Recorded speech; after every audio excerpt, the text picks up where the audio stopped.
Assalamualaikum and a very good morning to all the panels and participants. Hello everyone, my name is Nur Anissa binti Izzuddin and I am from Politeknik Mukah. I would like to present about my research, which the title is The Relationship Between the Leadership Styles and Employees' Performance Among Academicians at Politeknik Mukah, Sarawak. So, without wasting more time, let's begin our presentation. But before that, let me give you an overview about the whole presentations. I have divided this presentation into 5 main parts, which are the first one, introduction, second, literature review, third, methodology, fourth, findings, and the last one is conclusions. So the first one, I will begin with the introductions.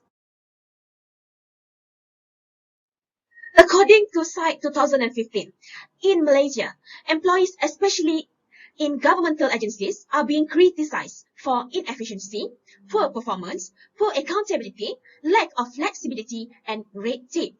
Same goes to educational service, especially in higher education. Employees' performance is a major issue, as stated by Veraya 2017. Why? Is employees' performance important in the context of higher education? The answer is yes. Why? Because Veraya 2017 has stated that the future generation, especially students, need to be well-shaped, directed, fitted to be on the correct track, and they need to be trained in a good environment by passionate and committed educators.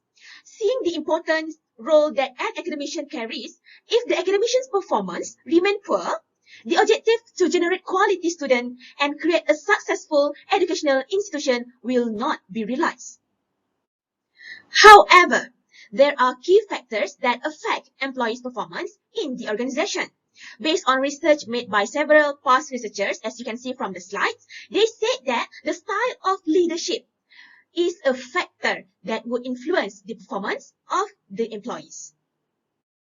So, from the background of the study, I found 2 problems on these situations. So, the first one, there was insufficient number of research in this area, particularly in polytechnic context. The second one is, based on the past research, most of the findings shows that the academician's performance is between moderate and low levels. Hence, at this point, it is necessary to investigate the relationship between the leadership styles practiced by the leaders toward the performance of the academician in Politeknik Mukah, Sarawak. So, next, let's take a look on the research objectives. There are 2 research objectives in this research. The first one is to examine the relationship between transformational, democratic, and laissez-faire leadership styles with the employee performance among academicians at Politeknik Mukah. Second, to examine the most influenced leadership styles on employees' performance among academicians at Politeknik Mukah, Sarawak. Next, I will go on to the next part, which is the literature review. What is the definitions of employees' performance? According to ASHA 2012, it is interpreted as the achievements of given standards in terms of completeness and accuracy over a set of period of time. So, what about the meaning of transformational, democratic, and laissez-faire leadership styles? So, based on the past researcher, the transformational leadership is defined as a leader's capacity to inspire followers to put the organization's needs ahead of their own. While for democratic leadership styles, according to the past researcher, it is a style of leadership that invites employees to participate in the organization's decision-making process. Last but not least, laissez-faire refers to superior who empower their employees to work independently. Now, as you can see, this is the conceptual framework for this research, which was adopted from Omkar Dastain 2020. So next, I will proceed to the next part, which is methodology. In this research, the sampling frame was made from the numbers of academicians in Politeknik Mukah. The total population was 211 academicians from 7 departments in Politeknik Mukah. The formula created by Craig and Morgan was used. If the total population was up to 210, thus the sample size for this research should be 136 respondents. However, we managed to collect responses from 148 respondents. For the instrument, the questionnaire was used in the study, and a Likert scale of 5-point system was used to measure the responses in the questionnaire. Next is the reliability test for the instruments. The table shows the result derived from the survey being conducted. According to Sekaran and Bugis, the acceptable Cromba alpha is above 0.7. Thus, according to the survey result, as you can see in the screen, all variables considered reliable to be tested. So next, let's move to the findings and analysis. So as you can see, this is the summary of frequency analysis of demography. The majority of the respondents were female. Age is 26 to 35 years old. For educational level is bachelor degree, and majority of the respondents were working for less than 2 years, and the marital status was married. Next, I will elaborate more on the correlation and regression analysis. First, correlation analysis. In this study, correlation analysis is utilized to determine the relationship between the dependent and independent variables. The results were analyzed by using the rule of thumb for correlation coefficient size by Hare, Money, Samuel, and page 2007. The table on the left shows the correlation analysis result.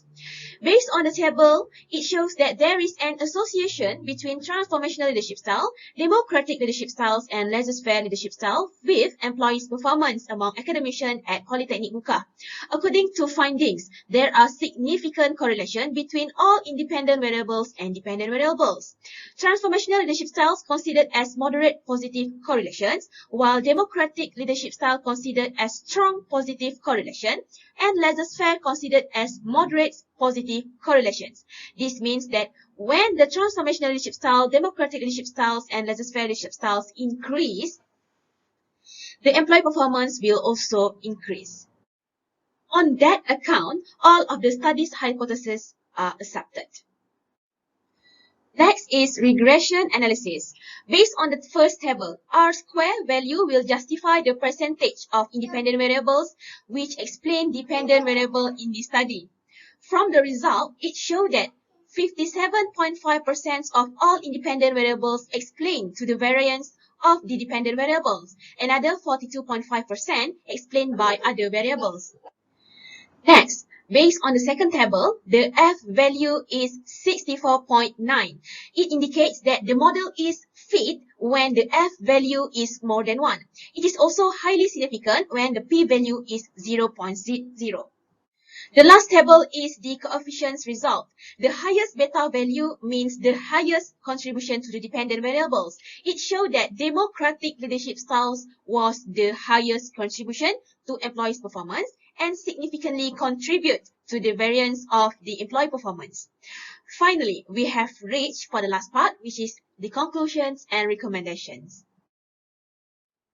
In a nutshell, to answer the research objective, it revealed that the transformational, democratic, and laissez-faire leadership style have the significant relationship on employee performance among academicians at Politeknik Mukah, and the democratic leadership styles is the most contribute to employees' performance rather than transformational and laissez-faire leadership styles.